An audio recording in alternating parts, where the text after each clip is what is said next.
Hello everyone, this is AndresRestart, and we have a pair of Nintendo Switch 2 leak stories here that have me pumped. We have some details on the controller, we have some details on the launch plans, and it's coming from two different places here. Some of you may have already heard of the Vandal report that came out earlier this morning. It's a Spanish publication that's providing with us some very interesting details from someone who has access to the accessory side of things. But then also there's this apparent insider who upon closer inspection is looking to be more reliable than I initially thought. And there are some interesting things that have been said that have me very excited, so that's what we're getting into today. But before going forward, let me ask that if you do enjoy my content, to please subscribe and hit that notification bell. So before getting into the Vandal report, I want to go back to this rumor from a couple weeks ago. So this rumor is coming from Roberto Serrano. He's a business analyst, he's an IT consultant, and a former PR and chief editor at 4 News. He seemingly has access to a lot of information in the game industry when it comes to big presentations and information for big companies, like the PlayStation 5 Pro, for example. And a little while back, he said this, on September 13th, 2024. PS5 Pro reveal has gone. He had initially told us about the PS5 Pro reveal and all the details. Waiting for Nintendo Direct and PlayStation event, probably State of Play, then showcased in the upcoming days. As I said in the past, the announcement of Nintendo Switch 2 is next month, coming in March 2025 for about $400 digital only and $450 standard. So before diving further into this information here in terms of what they said, I took a look at some things they said in the past, and I wasn't so sure about just how credible they were. Sure, maybe they got the PS5 Pro information correct, but that doesn't mean they got everything else correct. Could just be a coincidence. Or maybe they just have access to Sony information, not necessarily Nintendo. And then I saw this post from April 2nd. Here they talk about different events that are to happen from different big companies throughout the year, and there are some oddities, but for the most part they've held true. Things can move up a little bit here and there. But the one thing that I found very surprising was that in April 2nd I might add, before we even had the normal June Direct, this person was telling us we would be getting a Nintendo Direct in August, which we did get. We got several in August, and none in September. Look here, there's no Nintendo Directs listed in September at this point in time. And what I find extremely curious about this is that to predict something like this half a year in advance is kind of insane, because the last 8 years, there has been a September Nintendo Direct. To predict that there would not be a September Nintendo Direct for the first time in 8 years, and also to say there would be a Direct in August, that to me is very, very interesting, and it has me paying even more attention to this person. And they also here said there would be a Direct in October.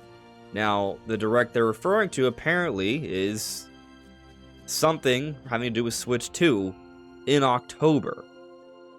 Now, I do want to point this other post out here. Here they say, as I said in the past, the Nintendo Switch 2 reveal will not take place during this Nintendo Direct. Looking forward to the other one coming in October. So they're talking about we're in the week of a Nintendo Direct in September. And that's just kind of odd because there wasn't one. But what I'm wondering here is that they were speaking on this because during that week, the week before the launch of Echoes of Wisdom, there was a lot of excitement, there was a lot of talk. There were people like, for example, Andy Robinson and Chris Dring hinting at a Direct happening around this time. And so maybe they were speaking on this because there was a lot of hype and excitement speaking towards this. So perhaps that's why they brought this up, we're in the week of Nintendo Direct. Because usually we do see a Direct during this period of time. But even during this period of time, when there was so much craze and hype and excitement about Switch 2, they still said the Switch 2 reveal is coming in October. So there are some oddities here, but overall, I'm thinking this person might actually have legitimate information. And so with that in mind, what they say here, going over it again, as I said in the past, the announcement of Nintendo Switch 2 is next month, in October, coming in March 2025 for about $400 digital and $450 standard. So first off, Switch 2 coming out March 2025, this is what I'm hoping for. We've gotten reports that Switch 2 won't come out until April at the earliest, which is a little disappointing, but the difference of a month is not that big of a deal. But when they say April at the earliest, that leaves things open for potentially even later than April, like May, June, or even further down the year.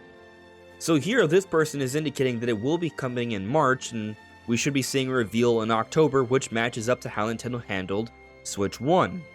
But perhaps what's even more interesting is what they say about the pricing. A $400 digital version and a $450 standard version. Now, this is also interesting because following the PS5 Pro reveal with how expensive it was, there was a great deal of conversation that perhaps a Switch 2 might be even more expensive than $400.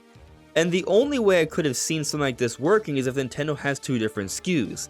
I think they need to hit that $399.99 USD price tag. And by doing a digital only version, this would be possible. And also, by the way, while I would love for Nintendo to stick with physical, the fact of the matter is, the industry as a whole wants to move towards digital. It's more beneficial to them. So putting out digital only SKUs will start to increase the amount of people that have digital only, and also just encouraging more digital sales, which again is beneficial for these different companies. And a $50 difference just to get physical isn't too significant, so I think most people will ultimately be okay with this. But what's also dawning on me as I'm considering this possibility is that last year, during the Xbox Era podcast, there was this talk that Nintendo's going to do something with the Switch 2 that will be very Sony-like. And we couldn't quite figure it out. We threw out some ideas, including there being two different SKUs. But what's being described here is exactly how Sony handled their PlayStations. There was a digital-only version and a physical version, and that was pretty much the only difference. So maybe what they were getting at last year was that Nintendo was thinking about doing a digital-only Switch, and then for a little bit more money, a Switch 2 that takes physical cartridges. I recognize not everyone would be excited about this, but there have been different places suggesting this now, and it seems conceivable to me, and if this is the way for Nintendo to get out a $400 version, then this might absolutely be the path they need to take. And there is the optimistic perspective of looking at it from a scenario where if they feel the need to have a Switch 2 priced at $450, it's because, well, the technology kind of requires that kind of price tag, which of course we would want to see, and maybe they are willing to take a little bit less of a cut, or even perhaps a little bit of a loss, because they will make up some of that money with digital only. But let's now move on to that Vandal report. So Vandal is a Spanish publication, and for those who do not know or don't remember, they were one of the first, or actually the first, to report on the magnetic Joy-Cons we've heard we'd see in the Switch 2. And now there are many other publications that support this info. And so they spoke to someone that has provided even more information recently that they had as a part of their podcast. Here it reads, "Today we bring you news about Nintendo's new console and the latest program of Vandal Radio, our weekly podcast that our colleague Ruben Mercado, CEO of the video game accessories and peripherals company Blade, has stopped by, who has new exclusive information about Switch 2. So yeah, this is a CEO of someone who's making accessories for different game companies, including Nintendo Switch 2, so they know some things about the console. Here, in his appearance on Vandal Radio, Ruben tells us that the console is done. We've already had access to practically final consoles. It is ready. On the other hand, the launch date would take place around March or April, something that coincides with several market analysts. So they go into some speculation that the reason why there's some flexibility here is because Nintendo's trying to see how sales are going. If sales are lagging, they're going to push things for the end of the fiscal year. If sales aren't lagging, they're going to push for April. Now, if the information we just discussed earlier from Roberto Serrano is true, then we should maybe be thinking March here. But something else I'd like to point out is that PH Brazil, when he was reporting on how we would be seeing different directs in August that would have something to do with Nintendo moving up their Switch 2 plans, maybe Nintendo was debating April or March, but recently moved things up because we recently saw that sales are a little bit lower than expected. So perhaps Nintendo truly was planning to release the Switch 2 in April, which is why we saw those publications earlier this year suggest it might come out a bit later, but they moved up those plans and they're going to push for a March release.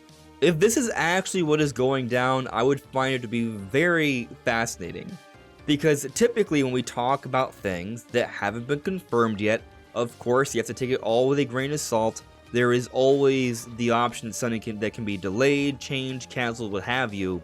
And so oftentimes when we're talking about some of these things, even if it's coming from a source that's pretty good, has a good track record, there's still always the strong possibility that plans can change. And usually it's for later, not sooner. But there are those rare occasions where plans can change for sooner and not later. And if this is a scenario where Switch 2 is actually going to come out in March as opposed to April, well, I think that would be kind of neat. Not a big deal, really, that much, but hey, if we get the console a month sooner, it's kind of hard to complain. But there was more said in this Vandal article. We don't have any information on the technical specifications, but Ruben can tell us about the Joy-Cons, confirming that they are magnetic and at the same time have a locking system so that they remain firmly attached to the consoles. Now, I am curious about this because with my current Joy-Cons or any Joy-Con I put on my Switch, there is some wiggle, some give, and as time goes on, things do break down a little bit more, so it gets a little bit more wiggly, a little bit less secure, a little bit less firm. I am very curious on how these Joy-Cons with the magnetic connections are going to work. Is this going to feel a lot more firm longer term? We shall see. Continuing on though, of course, the design of the Joy-Con would not be exactly as we are used to as they appear in the renders, since they have been told that one of their most requested products, the protectors for analog sticks, will not be able to be manufactured on this occasion. When you see the presentation, you will understand. So I find this very interesting. Just the reference to a presentation. When we see the presentation, we will understand. So there's going to be something apparent about these control sticks for the Joy-Cons, for just the Pro Controller, or both, where the typical sort of rubber pad that these accessory makers would have ready will not work. They're going to need something new. I am extremely curious on this. And they also make reference to how the renders from the prototype leak don't quite match up to the final version, as they shouldn't, because that was a prototype supposedly from October 2023, which also, by the way, Nate the Hate in a recent podcast, the Game & Talk podcast, talked about how the Switch 2 has gone through several different iterations since that prototype from last year. So while we have seen those renders and many people believe it to be totally true, such as Digital Foundry and Video Games Chronicle, it was a prototype, and so while it may be giving us a pretty good understanding of how the Switch 2 is going to look, there could be some pretty significant changes, such as with the analog sticks. Now, what exactly are they changing that's going to make them different? I am unsure. But if it's something that's going to be adding to the game experience and actual innovation that doesn't take away from the typical way we play games, that has me very excited. When we take a look at something like the Nintendo Wii, they went with something very different that had new ways to play games, like with the IR sensor and the motion controls. But they also got rid of things like a second analog stick and analog triggers. I would much prefer for Nintendo to take what we already have and build upon it. Pretty much what they did with the Switch. The Switch plays games as we know and love, but we have the option to do so wherever we like, switching from portable mode to docked mode seamlessly. That was the biggest innovation for Nintendo Switch. So how will they choose to build on it with Switch 2? Perhaps this talk of these analog sticks being a bit different might have something to do with it. And then finally here they say, Ruben also clarifies that Nintendo is very clear that it will do a simultaneous worldwide launch, same date for everyone, and that it wants to supply enough consoles to all the territories in which it is launched to be able to supply all that demand, and thus end a bit of the speculation that has been characterizing the launch of the latest consoles. Finally, there is no confirmation available on the price, although it could be between 400 and 500 euros, higher than the Switch but lower than a current generation console. I mean, essentially what this is suggesting is $400 or $450, which is what Roberto Serrano has been suggesting. a simultaneous launch. I think this should be expected. Hopefully Nintendo can put together enough units in time for a March release that can combat against scalping, and there's plenty of supply for those who are ready day one. Take this all with a grain of salt, because until officially confirmed, we don't quite know exactly what's going to happen, but this does have me optimistic that we are still getting that reveal in October, not too long from now. Perhaps that was always the plan, and this console may be launching this March with some interesting enhancements. But what do you all think? Let me know in the comments below. This is AndresRestart. Thank you so much for listening and watching, and I'll see you all really soon. Take care. Bye.